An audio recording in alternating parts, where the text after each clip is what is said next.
অনেকেই আসলে আমার কাছে জিজ্ঞাসা যেটা হচ্ছে যে এই হাঁটু ক্ষয় প্রতিরোধ করার মানে উপায়টা কি? আসলে প্রতিরোধ তো করার সেরকম কোনো উপায় নেই।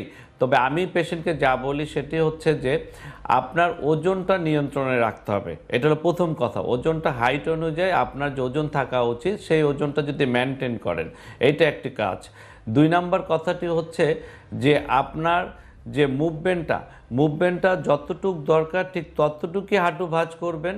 আননেসেসারি যত্রতত্র বসে যাওয়া অথবা নিচে বসা এইসব কাজগুলো থেকে বিরত থাকবেন। আমি এই উপলক্ষে আমার যে ফিমেল পেশেন্ট আছে তাদের জন্য বলতে চাই, সেটি হচ্ছে যে আপনি কিন্তু একটা জিনিস খেয়াল করবেন, আমরা নর্মালি যেইভাবে কাজ করি আমাদের বাসায়, আপনারা যেভাবে কাটা বাছা করেন কিংবা আপনি রান্না করেন, এগুলো না করে আপনি যদি দাঁড়িয়ে ছুরি দিয়ে কাটেন অথবা দাঁড়িয়ে রান্না করেন অথবা দেখা গেল যে আপনি কাপড়টা ধুবেন একবার নিচে না বসে দাঁড়িয়ে করেন অথবা রিকশায় উঠবেন, রিকশায় ওঠার আগে আপনি একটা আইল্যান্ডের পাশে এসে রিকশায় উঠবেন, তাহলে কিন্তু দেখা গেল যে আপনার এই যে ওয়েটটা হাঁটুর উপরে পড়ে এই কিন্তু অনেকটা কমে গেলে আপনার এই লক্ষণটা আসবে দেরিতে।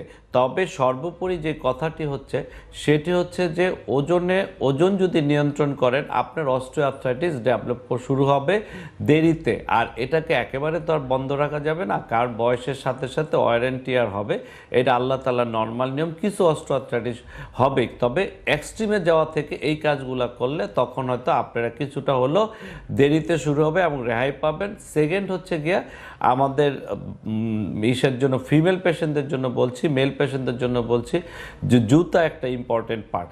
জুতা যেটা হলো যে হাই হিল শু যাতে আসলে খুব বেশি না পরি, আমরা যদি হিল পরতেই হয় নিচের যে এটা সোলটা থাকে সেটা যাতে সমান থাকে, তাহলে কিন্তু আমাদের এই ধরনের কমপ্লেন থেকে অনেক বেশি আমরা রেহাই পাবো।